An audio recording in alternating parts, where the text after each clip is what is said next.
L'espérance à venir. La mort et la vie éternelle. Une étude sous la direction de Alberto Tim est présentée dans L'aventure dans la parole avec Henrietta et Ronnie. avec la contribution musicale de Robert G. Une opportunité encore de vous souhaiter la bienvenue en vous accueillant sur votre chaîne pour une nouvelle semaine. Tous les contenus qui vous sont proposés nous font du bien, et vous aussi. Alors nous vous invitons à marquer votre appréciation En cliquant sur le pouce et en vous abonnant, en cliquant sur la cloche pour recevoir la notification chaque jour sur votre téléphone ou encore votre ordinateur. N'oubliez pas de laisser un commentaire sur ce que vous avez compris et surtout de partager le lien au maximum avec vos parents, vos amis, vos collègues et tous vos contacts. Nous avons commencé le nouveau thème de ce trimestre avec la série 1, Rébellion dans un univers parfait. Puis la série numéro 2, La mort dans un monde pécheur. La série numéro 3, Comprendre la nature humaine. La série numéro 4, L'espérance de l'Ancien Testament. La série numéro 5, Les résurrections avant la croix. La série numéro 6, Il est mort pour nous. La série numéro 7, La victoire de Christ sur la mort. La série numéro 8, L'espérance du Nouveau Testament. La série numéro 9, Passage contradictoire. La série numéro 10, Le feu de l'enfer.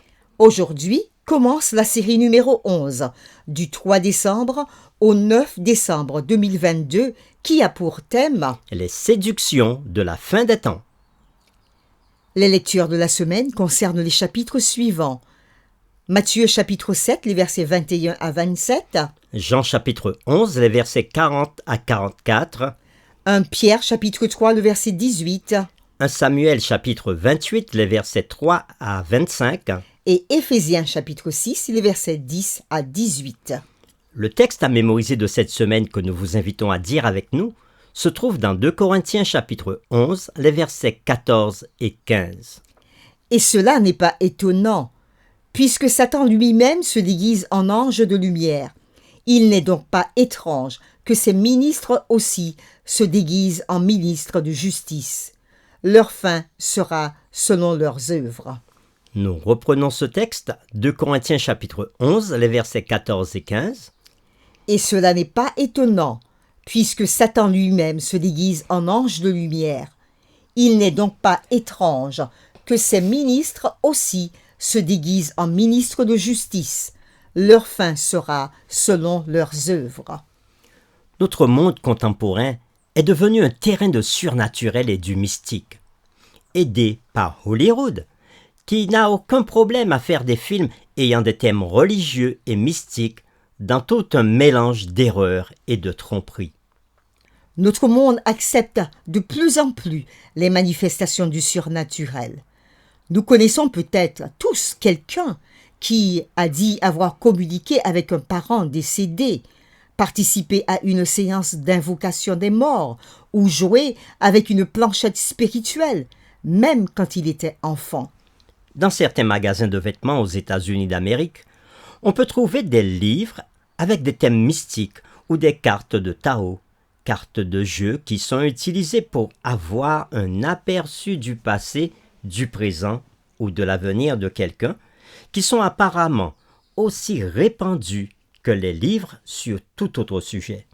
Lorsque ceux-ci sont combinés avec les médias populaires qui dépeignent régulièrement des âmes ou la communication avec les morts dans des émissions et des films, il n'est pas surprenant que de telles manifestations de spiritisme soient devenues normales.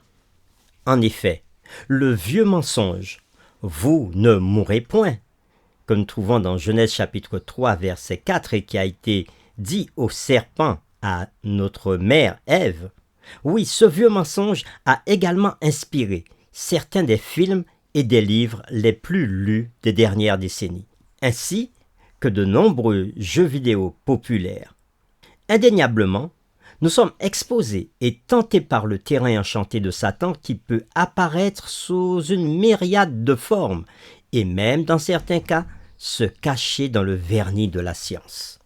L'un des phénomènes les plus trompeurs est ce qu'on appelle les expériences de mort imminente, EMI, où ceux qui étaient morts reviennent à la vie avec des histoires d'une vie après la mort. Beaucoup de gens considèrent ces événements comme la preuve d'une âme immortelle. Les réflexions de cette semaine porteront donc sur le thème de la séduction. Nous examinerons quelques subterfuges de la fin des temps. Et les questions qui seront derrière toutes les réflexions de cette semaine sont: premièrement, y a-t-il des sujets dangereux dont nous devrions être conscients sans pour autant nous exposer à leurs influences? Deuxièmement, quelle est la vision populaire sur le mysticisme, les expériences de mort imminente, La réincarnation, la nécromancie le culte des ancêtres. et d'autres? Et troisièmement, qu'enseigne la Bible sur ces sujets? C'est avec les séquences suivantes que nous le verrons. Le dimanche 4 décembre, le mysticisme. Le lundi 5 décembre, les expériences de mort imminente. Le mardi 6 décembre, réincarnation. Le mercredi 7 décembre, nécromancie et culte des ancêtres. Le jeudi 8 décembre, personnification et autres apparitions.